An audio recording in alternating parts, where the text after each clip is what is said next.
Hi friends, welcome back to team Modi care. ಇವತ್ತಿನ ವಿಡಿಯೋನಲ್ಲಿ tea tree ಆಯಿಲ್ನ ಬೆನಿಫಿಟ್ಸ್ನ ಬಗ್ಗೆ ಶೇರ್ ಮಾಡ್ತಾ ಇದ್ದೀನಿ. ಟೀ ಟ್ರೀ ಆಯಿಲ್ ಒಂದು ಎಸೆನ್ಷಿಯಲ್ ಆಯಿಲ್. ಈ ಎಣ್ಣೆಯನ್ನ ಮೆಲಾಲ್ಯುಕ ಆಲ್ಟರ್ನಿಫೋಲಿಯಾ ಎಂಬ ಔಷಧೀಯ ಗುಣವುಳ್ಳಂಥ ಗಿಡದ ಎಲೆಗಳಿಂದ ತಯಾರಿಸ್ತಾರೆ. ಈ ಗಿಡಗಳನ್ನ ಆಸ್ಟ್ರೇಲಿಯಾದಲ್ಲಿ ಬೆಳೆಸ್ತಾರೆ. ಇದು ಅಲ್ಲಿಯ ಸಾಂಪ್ರದಾಯಿಕ ಔಷಧ. ಟೀ ಟ್ರೀ ಆಯಿಲ್ ಒಂದು ನ್ಯಾಚುರಲ್ ಆಂಟಿವೈರಲ್, ಆಂಟಿಬ್ಯಾಕ್ಟೀರಿಯಲ್ ಮತ್ತು ಆಂಟಿಫಂಗಲ್ ಗುಣಗಳನ್ನು ಹೊಂದಿದ ಆಯಿಲ್. ಈಗ ಅದರ ಉಪಯೋಗಗಳನ್ನು ನೋಡೋಣ. ಮೊದಲನೇದು skin infection. Tea tree oil skin ಇನ್ಫೆಕ್ಷನ್ಸ್ನ ಮೇಲೆ ಪರಿಣಾಮಕಾರಿ ಪ್ರಭಾವವನ್ನು ಬೀರುತ್ತೆ. ತುರಿಕೆ ಅಥವಾ ಇಚ್ಚಿಂಗ್ ಇದ್ದಲ್ಲಿ ಅದನ್ನ ನಿರ್ಮೂಲನ ಮಾಡತ್ತೆ. ಎರಡನೇದು ಫಂಗಲ್ ಇನ್ಫೆಕ್ಷನ್. ಬೆರಳ ಸಂಧಿಗಳಲ್ಲಿ ಆಗೋ ಫಂಗಲ್ ಇನ್ಫೆಕ್ಷನ್ಸ್ಗೆ ಒಂದೆರಡು ತೊಟ್ಟು ಹಚ್ಚಿದ್ರೆ ಸಾಕು, ಇನ್ಫೆಕ್ಷನ್ ಮಾಯ. ಮೂರನೇದು ಆಕ್ನೆ. ಮೊಡವೆಗಳು ಬಂದ ಜಾಗಕ್ಕೆ ಒಂದು ತೊಟ್ಟು ಟೀ ಟ್ರೀ ಆಯಿಲ್ ಹಚ್ಚೋದು, 15 ರಿಂದ 20 ನಿಮಿಷ ಬಿಟ್ಟು ಮುಖ ತೊಳೆಯೋದು.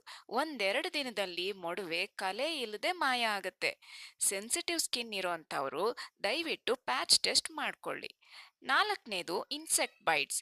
ಯಾವುದೇ ಕೀಟಗಳು ಕಡಿದ್ರೂ ಟೀ ಟ್ರೀ ಆಯಿಲ್ನ ಒಂದೆರಡು ತೊಟ್ಟು ಅಲ್ಲಿ ಹಚ್ಚೋದ್ರಿಂದ ನೋವು ಅಥವಾ ಉರಿಯನ್ನು ಹೋಗ್ಲಾಡಿಸ್ಬೋದು. ಇದರಲ್ಲಿ ವಿಟಮಿನ್ ಇ ಇರೋದ್ರಿಂದ ಸೂದಿಂಗ್ ಎಫೆಕ್ಟ್ ಸಹ ಕೊಡುತ್ತೆ. ಐದನೇದು ಸ್ಟರ್ಲೈಸಿಂಗ್ ಎಫೆಕ್ಟ್.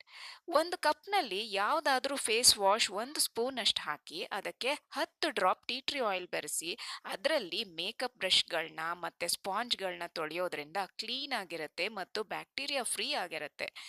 ಮತ್ತೆ ಎರಡನೇದು ಟೀ ಟ್ರೀ ಆಯಿಲ್ ಮತ್ತೆ ನೀರು ಈಕ್ವಲ್ ಪ್ರಪೋರ್ಷನ್ಸ್ ನಲ್ಲಿ ಮಿಕ್ಸ್ ಮಾಡಿ ಕಬರ್ಡ್ಸ್, ಕೌಂಟರ್ ಟಾಪ್ಸ್ ಮೇಲೆ ಸ್ಪ್ರೇ ಮಾಡೋದ್ರಿಂದ ಬ್ಯಾಕ್ಟೀರಿಯಾ, ವೈರಸ್ ಹಾಗೂ ಫಂಗಸ್ನಿಂದ ಮುಕ್ತಿ ಹೊಂದಬಹುದು. ಆದರೆ ಎಚ್ಚರ, ಇದು ಎಕ್ಸ್ಟರ್ನಲ್ ಯೂಸ್ಗೆ ಮಾತ್ರ. 12 ವರ್ಷ ವಯಸ್ಸಿನ ಕೆಳಗಿನ ಮಕ್ಕಳ ಮೇಲೆ ಬಳಸಬಾರ್ದು.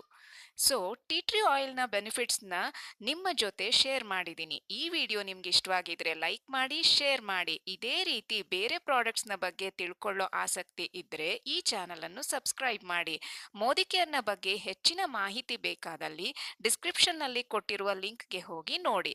ಟೀ ಟ್ರೀ ಆಯಿಲ್ ನಿಮಗೆ ಬೇಕಾಗಿದ್ದಲ್ಲಿ ಡಿಸ್ಕ್ರಿಪ್ಷನ್ನಲ್ಲಿ ಕೊಟ್ಟಿರುವ ಲಿಂಕ್ಗೆ ಹೋಗಿ ಆರ್ಡರ್ ಪ್ಲೇಸ್ ಮಾಡಿ. ಕಂಪನಿಯವರು ಪದಾರ್ಥವನ್ನ ನಿಮ್ಮ ಕೈಗೆ ತಲುಪಿಸ್ತಾರೆ. Thank you for watching. ಜೈ ಹಿಂದ್, ಶುಭವಾಗ್ಲಿ.